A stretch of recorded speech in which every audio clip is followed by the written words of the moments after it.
Hey everybody, before I get started, I just want to mention a couple of ways that you can engage with me on a more personal level. I have a few avenues set up and I keep focusing on one, and I figured why don't I make a short little video talking about all of them real quick before we get into these episodes. So first thing, Patreon. There's a link in the episode description and every episode description to the Patreon, as well as a video on the feed called Major Announcement that has all the details of what each tier offers and how much they cost. I implore you to check that out. I offer a lot of cool shit for my patrons. Second thing, the Discord channel. There's also a Discord link in the episode description and in every episode description. I have multiple channels set up there for each show that I'm covering, and it's a great way to just engage with me. I have a channel set up for MMA talk as well. I'm a big MMA fan, so if you're an MMA fan, you can check that out as well. There's a link to the Discord in the episode description. And then lastly, the Facebook and Twitter. Social media. Follow me on there. I post news on there. When I say news, I mean like, hey, I'm stopping covering this show. Hey, I'm starting covering this show. Let me know what you think about this. I do live watches of things on Facebook where like I'll check in and say I'm watching so-and-so show, and then I'll like live comment while I'm watching it, and that'll be cool if maybe you watch that show too and you want to watch along with me, or you're watching it later and you will see my thoughts, which are usually pretty entertaining because I'm usually pretty high when I'm writing them. So check out all those links in each episode description, and let's talk about this episode. Peace. One mic, one mic. Yeah. All I need is one mic. One mic. Yeah. All I need is one mic. One mic. One mic. Hey everybody, welcome back to One Mic, where I watch shit so you don't have to. And today I'm here to talk about Season 1, Episode 3 of FX and Hulu's Kindred, entitled Furniture. This episode title is tied to a revelation we get at the end of the episode, but, you know, yet again, and I'm sorry I have to say this, a revelation that, as it pertains to this episode, was largely inconsequential. So we learned that Margaret, who is Tom's wife, because I don't think I've said her name yet in any of these videos, she sold Sarah's boys for the furniture that's in her house. Now, this does give us a little bit more insight into just the kind of person that Margaret is, I guess. But by the time we reach this revelation at the end of this episode, I'm full fucking clear on the kind of person that Margaret is. Like, we've seen enough of her to know she's absolutely capable of that kind of behavior. So it's not like I heard that and was like, oh my God, how could she? Like, that tracks with who she is. So it just feels kind of strange to me to name the episode after an inconsequential revelation that doesn't really inform on the character. But hey, here I am back for episode 3. I want to share something with you guys real quick. I think this just a random kind of side note. I changed clothes for this video because I didn't want it to look like I recorded video 2 and video 3 back to back. And now here I am telling you that I recorded video 2 and 3 back to back. So changing clothes was pointless.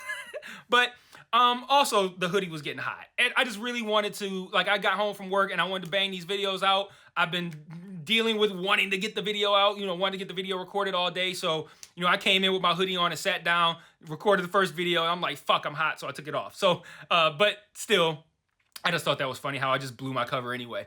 So, we spend this entire episode in 1815, and I'm finding this 1815 stuff, the time where we're there, to be pretty compelling. I'm not entirely interested in the 2016 stuff, but again, out of 3 episodes, we've now spent probably a little bit more than half in the 1815 time period. And this time that we spent in 2016 was like, okay, the dealing with the aunt and dealing with Kevin. They can make that stuff more interesting for sure. And it's not even like it's a flaw at the moment. It's just that I'm not sitting here like, man, why are we spending so much time at the plantation? Like, I'm more interested in what's going on at the plantation than I am in 2016. But I care. I'm not really interested in about the neighbors, the nosy neighbors in a general sense. But I am interested to see when they do get back to 2016, what that's going to look like what all has happened. And while I do still feel a bit of a way about the way Dana moves in 1815 and finding it kind of like distractingly implausible, there's a level of confidence, I think, that comes from being a 20th century person in that time with that full knowledge that I talked about in the video for episode 2.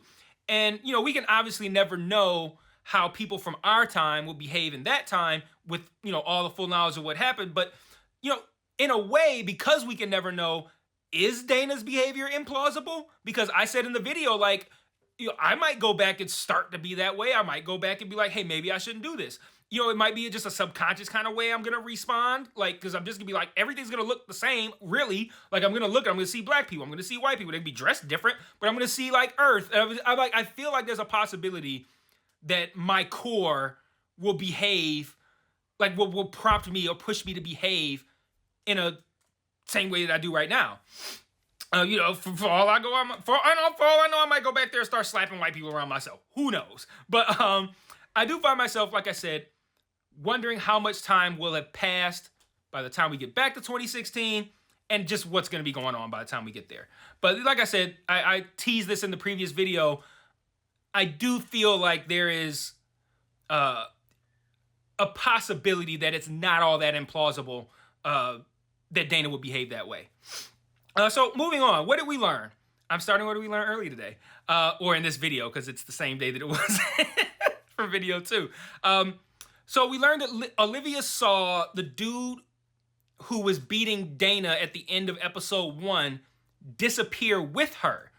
But we saw her return to 2016 and Kevin without him. So where the fuck is that guy? That's really interesting.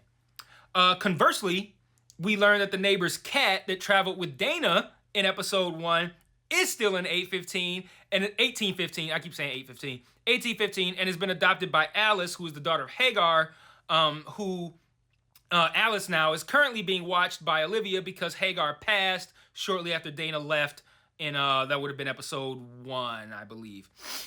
Let's see. We also learned that Olivia's presence in 1815 has no connection to Rufus. And I don't know what to make of that. Especially since, again, I think the show is being pretty conspicuous, and I think unintentionally, with the information they're withholding. So, like, it's sticking out to me like a sore thumb that we've heard nothing from Olivia about her experience going back to 1815. Like, okay, car crash, you teleport to 1815, fuck, what happened? Like, immediately, what was your experience like? I think I hear my daughters yelling. They're gonna pay for that, for distracting me like that. But yeah, and why has no one asked her? Like, I'm fairly certain that we're gonna find out, and that someone probably will ask. I just wish they found a way to like limit or remove conversations between Olivia and Dana, because every time they talk, all I do is wonder, like, why haven't you asked her about her experience, so that way you can figure out if you could help at least get a little information surrounding why she's there, maybe you can figure out why you're there. But she just sending Dana off on missions, like, you go talk to what's-his-face. Like, why don't you tell me what you've experienced? Like, and the fact that characters are not asking the obvious makes me feel like the show is trying to hide something from me. So, I mean, it could be them just being shitty at writing television, but I don't think that's the case. I feel like they're hiding something from me, and I'm just wondering, like, what's going on here. But let's see, where do I want to go now? What else did we learn? Oh, no, staying on this. When they talk at the beginning of the episode, they being Olivia and Dana, we learned a couple of things. One, we learned that Dana's father is named Reggie, which, I mean, that's just going to help to refer to him in the future. But Reggie's father and Olivia's father have connections to Easton, Maryland, and she heard that city mentioned in 1815. So it's suspected that there could be a ancestral relation between Rufus and Dana's family. She mentions that, she being Olivia, mentions that, I think she said it was her father that moved to Brooklyn from Baltimore. So basically, the geography doesn't matter. It just matters that because she's heard Easton, Maryland, and she knows that's where she has family that's from there. They're wondering now if there could be a familial connection. I don't know, maybe a kindred connection between her and between them and Rufus and his family. My concern, and this is me, I'm about to get into theorizing a little bit. My concern is I hope we're not working, and well, I don't want to say I hope we're not working, because this could still be it, but play out in a way that I'm cool with and that I enjoy. I just kind of hope we're not working toward like this big reveal that like an adult Rufus rapes or marries and impregnates Dana, since he clearly, or no, well, actually not even Dana, well, maybe Dana, but, you know, impregnates maybe some slave or something and has a kid by them, and the kid ends up being Dana and Olivia's ancestor, and Dana's going back in time to save him being Rufus, because if he dies, then she will never be born, or maybe he impregnates actual Dana, and Dana is her mom's great-great-great-grandmother, and she's her own great-great-great-great-grandmother, and I don't know, that's a wild fucking thought, but like, I mean, they do talk about Dana being pregnant in this episode, and it's presented as a lie, but what if it's true? Her and Kevin did recently have sex. Or here's another option. What if Kevin is a descendant of Rufus, and protecting Rufus ultimately allows Kevin to be born, and he holds some, you know, as of yet unknown importance? I mean, I'll be having theories, y'all. I'm serious. But the reason I said I hope that's not the case is because that feels like the central plot of every time travel movie ever made, at least the good ones. The only thing is the book predates the best. Like, it probably doesn't predate all time travel stuff, but it predates the good ones. It predates Back to the Future and Terminator and shit like that. Plus, that would be a pretty underwhelming reveal, I think, if you've seen virtually any time travel thing that you're going to be like, really? But I do also think, though, it would be kind of cool and infuriating to find out that Back to the Future was like kind of sort of inspired by this book. Like, I looked it up. The book came out in 1979, and then according to Wikipedia, Zemeckis started writing Back to the Future in 1980. I'm just saying, if this show has that kind of what I just suggested, like one of those things where like there's a familiar relationship and they're being drawn to protect Rufus because if Rufus dies, then someone important, either Kevin or Dana, isn't born, whatever. If it ends up being something like that, I'm gonna feel like we all collectively need to call bullshit on Back to the Future. I'm just saying. Like that's a little bit too on the nose. But another thing we learn in the opening scene, in which Dana saves, we learn in this episode, but it's about the opening scene from episode 1, where Dana saves Rufus as an infant from suffocating because he's on his stomach, did not feature Olivia, which I assumed it was Olivia, but she's like, that wasn't me. And that raised a couple questions that I'm going to pose a little bit later in the question section. So I'll be back to that. We learned that Margaret thinks that Dana was the devil and has been summoned by Olivia, but Olivia says that wasn't her, so why would Margaret think that it was? You see what I'm saying? Like, Margaret says Olivia summoned the devil being Dana, but Olivia's saying, like, that wasn't me. So we us, the audience, saw Olivia. Margaret says it's Olivia. Olivia says it wasn't her. Who the fuck was it? And why does everyone except Olivia think it was Olivia? I don't have a theory for that one. We learned that Tom's first wife that died is the sister of Charles Brodus's wife. That's a kind of thing that feels like it feels so coincidental and irrelevant that it's got to have a lot of relevancy. Speaking of which, I insinuated in a video too that Tom might be gay because of the show, like the way he talked to him and the shoulder thing, like, please stay a little bit longer, Charles. And who would have thought it's Charles the one that's out here grabbing dicks? Like, who would have known? But hey, somebody was gay. But speaking of which, I'm very interested to find out why the information of Charles having grabbed Kevin pleased Tom. He's happy. He's like, you can go, you can leave. We'll celebrate when you come back. It's like he didn't give a fuck anymore after he found out that information. And I'm just worried, like, is he going to go to Charles and be like, yo, let me get that 100 acres off you, or I'm going to tell everybody on the plantation that you be slapping dicks with people, with the new guy. Like, it's plausible. I don't know. But I just feel like I feel like that's a modern day extortion, blackmail. That's like modern day blackmail. I feel like something different is gonna come out of that. But I'm curious to see what it is. And we also learned that Alice has Dana's neighbor's cat. I don't know what's gonna come out of that. But we know that we see in the closing shot of the episode that she does have the cat.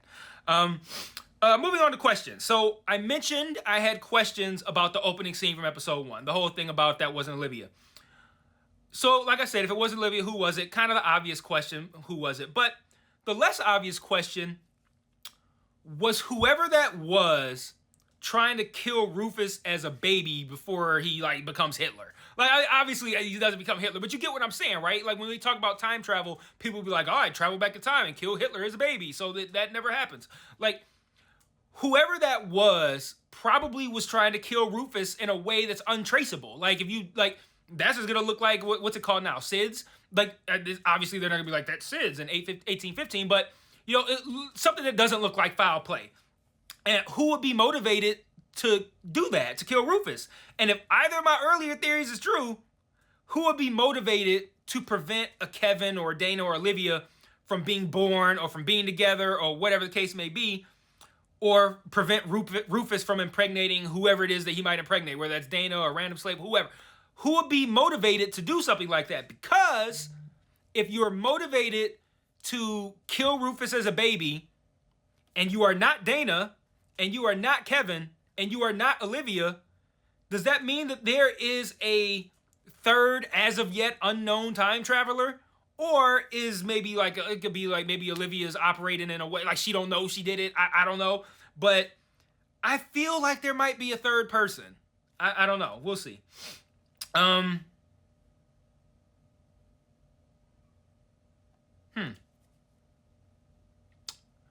It also makes me wonder, so in that same scene, when Dana makes herself known, the person kind of like comes at Dana, and it looked like Olivia, right? So does this person have the ability to mask who they are to prevent themselves from being discovered? Like I don't know how much this show is going to lean into sci-fi, is what I'm getting at. I thought I was going to get just like the time travel aspect would exist purely to put modern day people in slave times. But how much, and that's sci-fi enough, but how much is this going to lean into it? Like, is someone going to have the ability to, like, change their face? Is there a third person? Is it going to go as far as, like, I'm going back in time to do this, and I'm going back in time to do that, and say the same that? Like, I feel like if it leans too much into the sci-fi, it can get a little bit too far away from the things that I think are a little bit more compelling, these relationships and how these people operate and move within these times, all that kind of stuff. But, again, I'm just posing questions, y'all.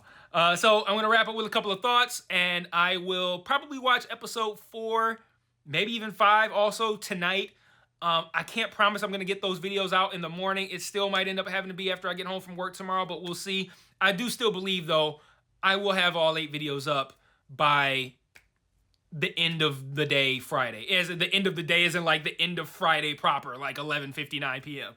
So let me get into these thoughts. I can't believe that after Rufus showed himself incapable of being responsible with a bell, that Dana would then give him another one. Like, what is Dana doing? Toward the end of the episode, Sarah tells Dana to beg Kevin for the freedom of her child. Now, again, remind you, she ain't pregnant. At least that's what we think. She ain't a slave. Kevin ain't her master. What was the point of that scene? And I do think there is a point. Just right now, what was the point of that scene? Like, hey, make sure you ask your master to free your babies. What baby? What master? So if everybody knows, except the person saying it, that she ain't pregnant, and when I say everybody, I mean us, why would you put that scene into the show? I don't know. Maybe we'll see. I don't know.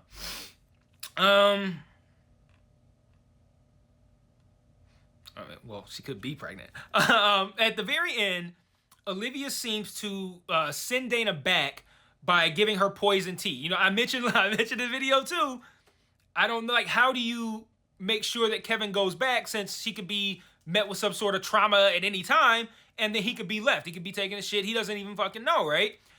And they did. I said, unless you can manufacture that, how do you manufacture it? Well, they manufactured it. They put poison in this tea. Now, assuming that works, I'm curious how this will affect their ability to essentially come and go. Like, can Olivia kind of like call Dana back by putting Rufus in danger? And once Dana's back, because I think it's pretty safe to, well, one, I think it's safe to assume that this worked and she's going to be back in 2016. And two, it's safe to assume that she's going to come back to the plantation. Can the poison tea be now like an automatic, like, this is how you go back thing? Like, all right, I'm ready to go back. Oh, and now you can go back? I don't know. But yeah, I'm curious how they're gonna handle going back and forth, especially if the show runs several more seasons. Because I thought it was meant to be a limited series, but I read that this is meant to be just the first season. So I don't know. I don't know how that's gonna play out. But let me know what you think about my questions. Let me know what you thought about this episode, and I will see you guys actually tomorrow for episodes 4, probably 5, maybe even 6. So until tomorrow, peace.